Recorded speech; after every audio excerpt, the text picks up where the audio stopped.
Halo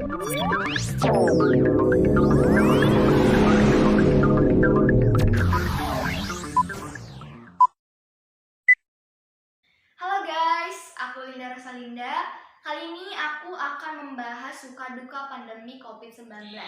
Karena yang kita ketahui bahwa COVID-19 ini masih merajalela sampai saat ini. Tapi aku tidak sendiri tentunya. Kalian sudah melihat di sebelah kiri saya ada seseorang wanita cantik, ya kan? Bisa diperkenalkan? Oke, hai guys. Perkenalkan, nama aku Mareta Angelina. Umur aku 18 tahun dan sekolah aku di SMA Negeri 1 Banjar. Dan kita satu sekolah. Ya, kita satu sekolah. Nih, sebelum kita membahas suka duka pandemi COVID-19 ini, kamu nih selama di rumah aja ngapain sih? Atau mungkin ada kesibukan tersendiri gimana aja kamu? Kalau aku sih nggak ada kesibukan khusus ya, paling ya mungkin bantu-bantu aja, terus bantu-bantu orang tua gitu, terus ngerjain tugas, main-main HP, dan banyaknya itu rebahan.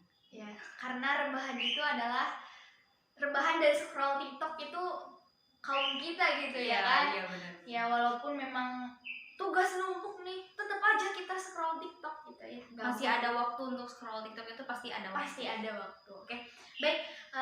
Lanjut ke suka duka pandemi nih. Menurut kamu pandemi ini berdampak untuk siapa aja sih? Pandemi pastinya berdampak untuk semua orang kan, dari mulai anak-anak sampai orang dewasa, itu tuh benar-benar berdampak banget. Dari perekonomian juga, baik perekonomian di Indonesia maupun di dunia, itu tuh benar-benar berdampak banget. Selain untuk perekonomian, di dunia pendidikan juga pandemi ini tuh benar-benar berdampak banget. Karena adanya pandemi, pemerintah itu mengeluarkan surat edaran untuk semua sekolah, baik dari yang masih TK sampai yang universitas, itu untuk dilakukan secara daring karena adanya protokol untuk jaga jarak, social distancing. Menghindari kerumunan. Iya, menghindari kerumunan. Iya, pembelajaran daring ya kan. Oke. Sebelum membahas pembelajaran daring, kamu nih lebih suka belajar online atau offline sih?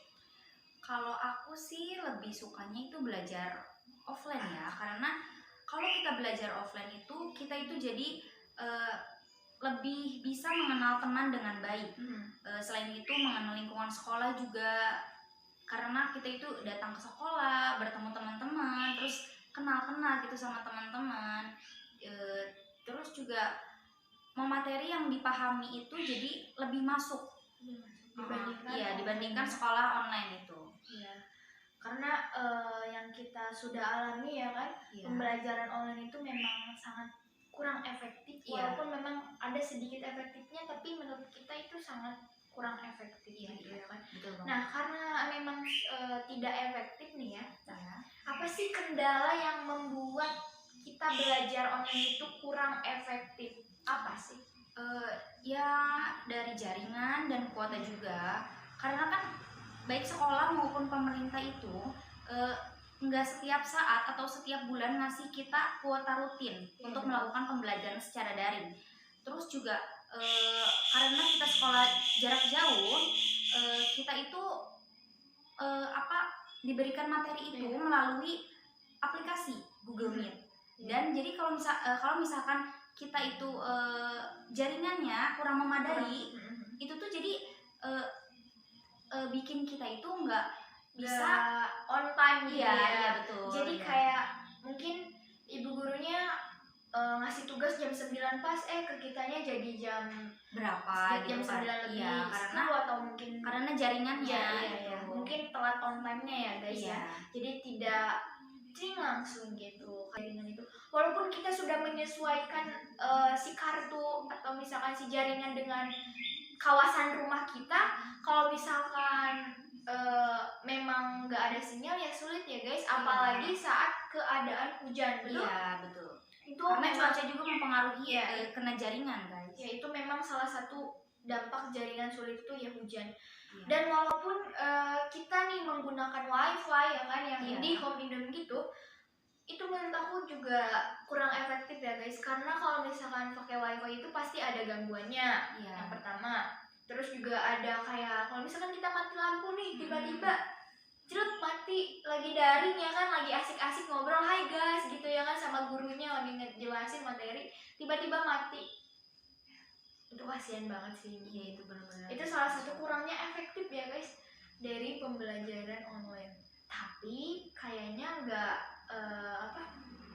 dampak negatif terus deh kayaknya. Iya, ada dampak Pasti positifnya ada juga. positifnya. Iya. Kira-kira apa sih tak dampak positifnya? Kalau menurut aku sih dampak positifnya itu kita jadi punya waktu banyak ya, waktu luang banyak gitu, karena kita juga kan nggak 24 jam itu belajar daring terus Iya, gitu. betul. Kita punya waktu luang untuk misalkan istirahat, terus kita juga jadi bisa berkreasi gitu dengan misalkan kita bisa bisnis online Iya, gitu. betul.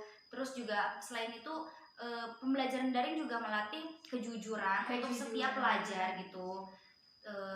Udah sih itu sih kalau Kedisiplinan menurut aku. juga ya kan ya. Iya, kedisiplinan juga.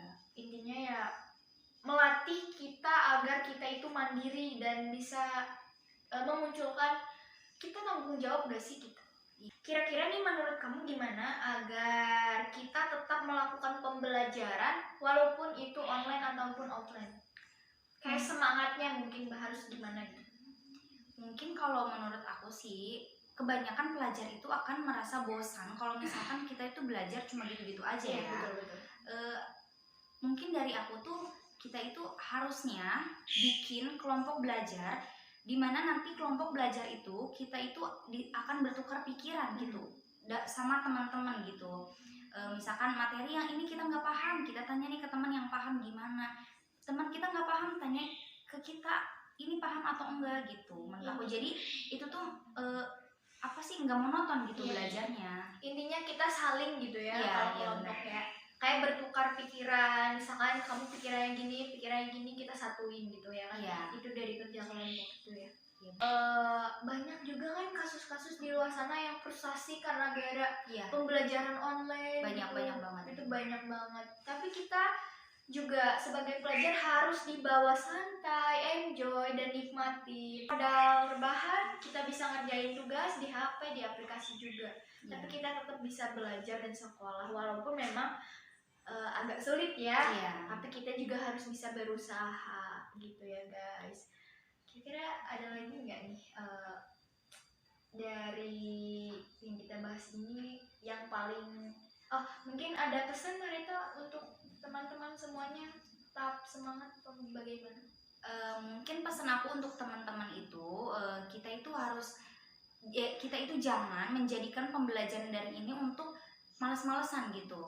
Ya mungkin pastilah sebagian pelajar, sebagian banyak kita juga pasti merasakan gimana sih itu malasnya tuh belajar gitu. Tapi kan pembelajaran daring ini juga harus kita jadikan momen yang mungkin melatih diri gitu. Jadi kayak melatih kita untuk ya itu tadi melatih kita kedisiplinan, kejujuran juga.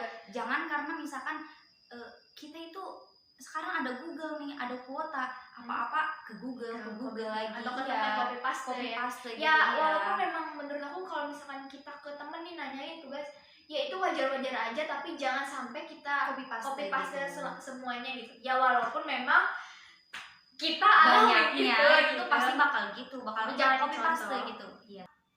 Mengambil hal baiknya dan kita harus bisa membuang hal buruknya gitu ya guys. Mungkin itu aja ya video kali ini. Tetap semangat untuk kalian yang masih sekolahnya online gitu ya, masih yang udah sekolah offline juga tetap semangat dan jaga kesehatan, jaga protokol kesehatannya. Ada seorang yang pernah bilang, yaitu Najwa Shihab, pernah berkata bahwa pendidikan adalah awal dari perubahan. Tanpa pendidikan tidak ada peradaban.